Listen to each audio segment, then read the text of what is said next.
जय साईं राम।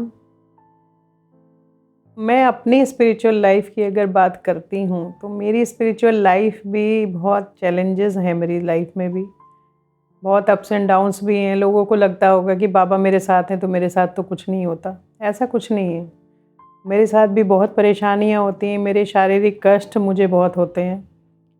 मैं कभी बाबा को शिकायत भी नहीं करती कि मुझे इतने कष्ट होते हैं, लेकिन हाँ, बाबा मेरे कष्ट दूर करते हैं, ये बात है। लेकिन मेरे अंदर सबूरी बहुत है। मैं झेल लेती हूँ कष्ट को। कभी मैं बाबा को कभी बोलती नहीं हूँ कि मुझे ये कष्ट है और ये नहीं कर पाऊँगी।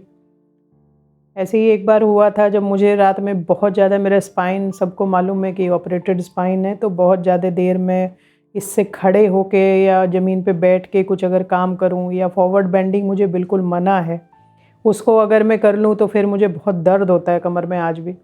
लेकिन ये है कि मेरे काम कोई रुकते नहीं हैं। मैं बाबा से बस यही प्रे करती हूँ कि ये काम मुझे करने हैं, मुझे अपने घर का सब काम करना है, मुझे अच्छा लगता है। तो ऐसे ही एक बार रात में जैसे ये मुझे रात को बहुत ज़्यादा दर्द हुआ और नेक्स्ट डे थर्सडे था, तो मुझे 2 बज गए थे सोते-सोते। दर्द की वज़ह से मैं नहीं सो पा रही थी। तो सुबह जब काकड़ आरती का टाइम हुआ 3:30 बजे, तो मेरे कान में एक आवाज़, जिस समय मैं उठती हूँ एक कान में मेरे आवाज़ मैंने सुनी और वो बाबा की थी कि उठना नहीं है आज। उनको मालूम था कि मेरी परिस्थिति क्या है, तो उन्होंने कहा, मैंने कहा बाबा मेरे से नहीं चला जा रहा। बाबा ने कहा उठ जा। फिर भी मैं उठी धीरे-धीरे, कभी चेयर पकड़ के कुछ कर के मैं मंदिर तक पहुँची। क्योंकि मुझे लग रहा था कि अगर वो मुझे इतने उससे मुझे मंदिर में ले जा रहे हैं, तो हो सकता है कि कुछ अच्छा होने वाला है। तो उसके बाद क्या हुआ कि मैं सुबह जब फिर मैं आई मंदिर में, धीरे-धीरे जो मेरी दिनचर्या है, मैं पहले सब पूरा मंदिर साफ़ करती हूँ, सब करती हूँ। तो बाबा ने कहा कि बहुत कष्ट है। मैंने कहा हाँ बाबा बहुत कष्ट है। बाबा ने कहा अच्छा जा सो जा। मैं कहा नहीं, अब तो मैं उठी हूँ, अब तो मैं काकड़ आरती करके ही सोऊंगी, अब मैं ठीक हो जाऊंगी, मुझे विश्वास है कि मैं ठीक हो जाऊंगी, आप मुझे ठीक कर दोगे। तो मेरा वो विश्वास जो है उनके प्रति वो बहुत ज़्यादा है। स्पिरिचुअलिटी अपने आप में एक टफ पाथ है और इसमें बहुत कहते हैं ना कि हम चैलेंजेस सबकी लाइफ में भी होते हैं, क्योंकि हम फैमिली में रहते हैं तो वो चैलेंजेस भी होते हैं। मेरी फैमिली में उस तरह के चैलेंज नहीं होते कि मैं भक्ति करूं और कोई मुझे बोले कि तुम क्यों कर रही हो। इनफैक्ट वो सभी मेरे साथ भक्ति करते हैं। बट वैसे चैलेंजेस होते हैं कि कभी कोई गेस्ट आ जाते हैं, कुछ होता है, मुझे करना कुछ होता है, मैं करती कुछ हूँ, या कोई कॉल्स आ जाती हैं जो मतलब बहुत लंबे समय तक चलती रहती हैं। उस समय कभी-कभी मुझे वो डिस्टर्बेंस फ़ील होता है कि लाइक ये मेरा जाप का समय था, ये कॉल क्यों आ गई? लेकिन फिर मैं वो सब सरेंडर कर देती हूँ कि बाबा आप ही तो भेज रहे हो, जिसको भी भेज रहे हो आप ही भेज रहे हो। क्योंकि मैं शुरू से जब ये सब होने लगा, जब वीडियोज़ बने तो बहुत लोग आने लगे थे। मुझे इतने लोगों की अपने आस-पास कभी वो आदत नहीं है। मैं बहुत एक्सट्रोवर्ट कभी नहीं थी। मैं एक इंट्रोवर्ट तरह के इंसान हूँ। मैं अपने में रहने वाले उसमें हूँ कि मैं अब खुश रहती हूँ, घर में ही मुझे रहने की ज़्यादा आदत है। तो तब भी मैंने, जब बहुत लोग आने लगे तो मैंने बाबा को बस यही बोला था कि बाबा मुझे इतने लोग अपने आस-पास नहीं चाहिए, मुझे डर लगता है लोगों से। क्योंकि मैं बहुत इमोशनल हूँ। अगर मुझे मेरा जो व्यक्तित्व है वो बहुत ज़्यादा इमोशनल है। कहते हैं, मेरे मेरे फ़ादर कहा करते थे कि आँसू तो इसके आँख में रखे रहते हैं, बस एक बात बोल दो तो बहने लगते हैं। छोटे से ही हूँ मैं, और फिर बड़े होते-होते शायद ये इमोशन ज़्यादा हुआ मेरे अंदर। बहुत जल्दी मुझे कोई भी, किसी के भी दुःख में बहुत जल्दी मैं दुखी हो जाती हूँ। मुझे ऐसा लगने लगता है कि वो दुःख मेरा अपना है। कुछ बच्चे जैसे आए, उन्होंने अपना दुःख बताया, मैंने उनको यहाँ तक बोल दिया, आप लोग खुद सोचेंगे इस बात को कि कोई ये नहीं बोलता। मैंने उनको यहाँ तक बोल दिया कि तुम्हारे दुःख हैं वो इसी घर में, इसी मंदिर में छोड़ जाओ। कोई, मेरे ख्याल से कोई किसी के कष्ट को कभी भी अपने ऊपर लेना नहीं चाहता। ऐसा कभी कोई नहीं बोलता कि अपने जो दुःख हैं वो यहीं छोड़ जाओ। लेकिन मुझे ऐसा लगता है कि किसी का कोई भी दुःख है, वो कोई बात नहीं, वो चाहे हमारे ऊपर आ जाए लेकिन उसका वो दुःख ख़त्म हो जाए। तो मेरा ये ऐसा मानना था कि मतलब मैं जैसे बहुत इमोशनल हूँ, मैं सबको बहुत प्यार करती हूँ, तो शायद लोग भी मुझे उतना ही प्यार करते होंगे। लेकिन ये मेरी जो गलतफ़हमी थी, ये बाबा ने धीरे-धीरे दूर करी। बाबा ने मुझे बताया कि कितने परसेंट लोग हैं जो वास्तव में मेरे से प्यार करते हैं और मेरे से जुड़े हुए हैं। बाकी जो सब हैं वो अपने हिसाब से, उनको जब तक रहना होगा जीवन में रहेंगे, जब तक उनको काम होगा वो मेरे से जुड़े रहेंगे, जब काम निकल जाएगा तो वो मेरे जीवन से चले जाएंगे। तो लेकिन मैं उस तरह का इंसान हूँ कि मुझे दुख होता है। वो दुख ऐसा होता है कि जैसे एक माँ को अपने बच्चों से अलग होने का दुख होता है, वो मुझे होता है। तो मेरी स्पिरिचुअल लाइफ में ये सबसे बड़ा चैलेंज मुझे लगता है कि मैं क्योंकि इमोशनल हूँ, तो मैं हर बच्चे को अपना मानती हूँ, कोई कैसा भी आ जाए। हमारे घर के जो दरवाजे, हमने आज तक अपने घर के दरवाजे किसी के लिए बंद नहीं किए हैं। चाहे वो किसी भी समय आए, बच्चे एक बार हमारे घर आते हैं, वो जाने का नाम लेते कहते हैं आंटी आपके घर में इतना अच्छा लगता है और इतनी पॉजिटिव एनर्जी आपके यहाँ, और आप लोग इतने अच्छे हो कि आपसे दूर ही जाने का मन नहीं करता। लेकिन उसके बाद भी बहुत लोग हैं जो मुझे डिच करते हैं। वो मेरे सामने कुछ होते हैं, मेरे पीछे कुछ बातें करते हैं। बस मुझे वो बहुत दुख होता है मुझे इस चीज़ से।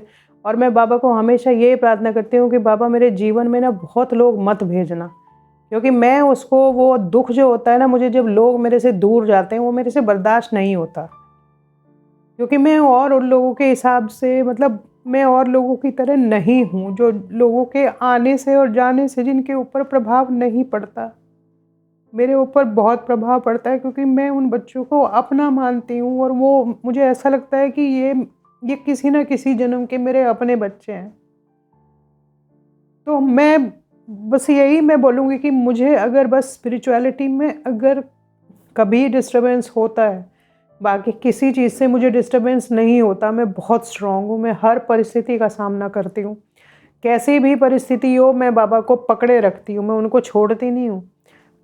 लेकिन ये परिस्थिति मैं कभी-कभी नहीं हैंडल कर पाती क्योंकि मैं बहुत सॉफ्ट हार्टेड हूँ।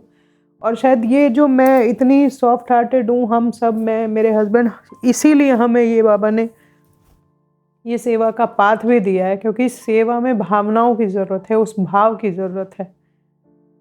तो मैं बस, और मैं ऐसी ही रहूँगी। बाबा कहते हैं ना कि परिस्थिति के हिसाब से तू अपने आप को बदला कर, वो बदलाव मेरे अंदर नहीं आएगा। मेरे इस व्यवहार से बाबा भी कई बार मुझे बोलते भी हैं, बाबा भी कई बार दुखी होते हैं। बाबा खुद कहते हैं कि जब लोग तेरे साथ ऐसा करते हैं मुझे बहुत दुख होता है। लेकिन मैं जानती हूँ कि वो मेरा एक कर्मा ही होगा। जब हम कर्म की बात कर रहे हैं तो मेरा भी एक कर्मा होगा। वो, मैं ऐसा नहीं कहूँगी कि मेरे कोई कर्म नहीं है। मैं अगर आज यहाँ हूँ तो कुछ कर्मों के साथ हूँ। लेकिन मैं, मेरा एक ही, मैं बहुत मैं कभी भी वो नहीं हूँ जो मैं नहीं दिखाती। मैं वही हूँ, जो दिखेगा आपको वही मैं हूँ। मैं दो तरफ़ा बात ना मैंने कभी जीवन में करी है, ना जीवन मेरा दो तरफ़ा है। कोई भी, किसी भी इंसान को अगर मेरे से कभी कोई कष्ट हुआ, मैं सबके सामने हाथ जोड़ के माफ़ी माँगती हूँ उनसे, अगर मुझे मेरे बातों से मैंने किसी को कष्ट पहुँचाया हो। क्योंकि मैंने कहा कि गलती, अगर हम अपनी गलती को अगर मानते हैं और अगर हम उसकी माफ़ी माँगते हैं तो हम छोटे नहीं हो जाते। भगवान है ना, भगवान से तो छोटे ही हैं हम। तो भगवान तो खुश होते हैं कि ये मेरा कितना प्यारा भक्त है जो गलती नहीं करता फिर भी माफ़ी माँगता है। लेकिन मुझे ऐसा लगता है कि शायद जो प्यार की भाषा है वो कम लोग समझते हैं। जबकि अगर असली भाषा का नाम लो तो सबसे ज़्यादा अगर कमी है तो प्यार की है। तो हम प्यार देते हैं अपनी तरफ से, लेकिन सामने वाला क्या समझ रहा है मुझे समझ नहीं आता। लेकिन फिर भी शायद मैं कहीं न कहीं, वो मेरे अंदर कुछ है जो, मतलब मुझे कहीं न कहीं एक दुःख देता है, और वो दुःख बस मेरा यही है कि बस मुझे लोग समझते नहीं हैं। मतलब मेरी फ़िक्र को, मेरे प्यार को वो गलत तरीके से लेते हैं। मैं इसीलिए बहुत कम लोगों से मिलना चाहती हूँ और बहुत कम लोगों से बात करना चाहती हूँ।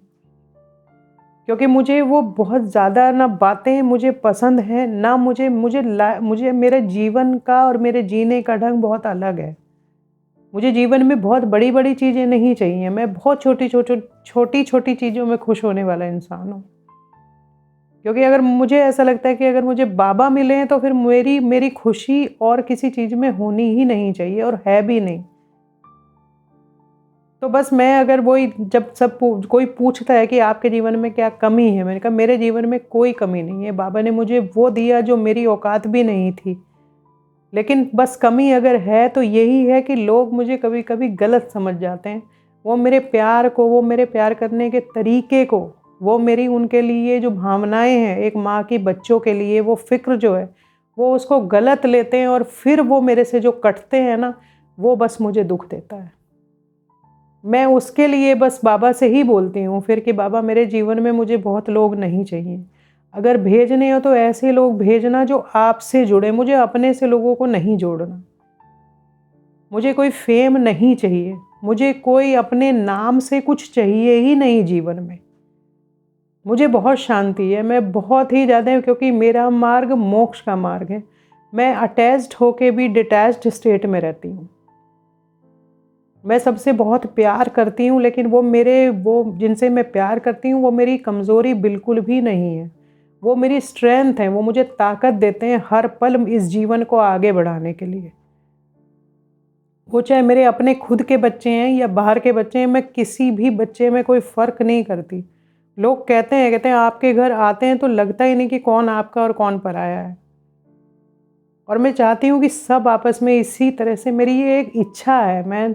मैं कई बार सोचती हूँ, मैंने कहा बाबा बस मेरी यही इच्छा है कि सब आपस में प्यार से रहें, किसी के आपस में कोई वैर भाव ना हो, किसी के मन में किसी के प्रति कोई गलतफ़हमी ना हो। क्योंकि वो एक गलतफ़हमी एक ऐसी जड़ बन जाती है ना कि वो पूरा पेड़ बन जाती है और वो गलतफ़हमी कभी नहीं निकालते। क्योंकि लोग सामने से नहीं आते पूछने के लिए कि हमारी गलती क्या है। वो उस गलती को मान के बैठ जाते हैं और आपके लिए गलत धारणा बना लेते हैं, जो कि गलत है। तो किसी भी इंसान के बारे में गलत धारणा बनाने से पहले उसको पूछ लो कि क्या वास्तव में ऐसा कुछ है? आज जो घर इतने टूट रहे हैं, आज जो रिश्ते इतने टूट रहे हैं, उनका रीज़न भी एक गलतफ़हमी है। एक अपने जीवन में हमेशा प्रयास रखो कि आपके रिश्तों के बीच में इतना गैप मत रखो कि कोई तीसरा आके उन रिश्तों को ख़त्म करने की कोशिश करे। अपने रिश्ते में ऐसी मजबूती लाओ कि उसके बीच में कहीं गांठ लगने की जगह ही ना बचे, और जब जगह ही नहीं होगी तो तीसरा कितना भी सिर मार लेगा, वो उसमें गांठ नहीं मार सकता। तो बस यही मेरी स्पिरिचुअल लाइफ की एक ये वीकनेस कही है, या जो भी कही है, या मैं कुछ भी इसको बोल सकते हैं, जिसको जो बोलना है वो बोल सकता है। मैं इसको अपनी लाइफ की एक वीकनेस मानती हूँ कि मेरा जो प्यार है लोगों के प्रति, वो कभी कभी लोग गलत ले लेते हैं और उसको गलत तरीके से फिर वो मेरे तक पहुँचता भी है। तो बस मैं उसके लिए हमेशा बोलती हूँ कि मेरी रिक्वेस्ट है कि किसी को अगर कभी भी मेरे से कोई शिकायत हो, वो सामने से आके मेरे से बात करो, लेकिन ऐसे कभी भी मेरे बारे में कोई गलत धारणा मत बनाना। जय साईं राम।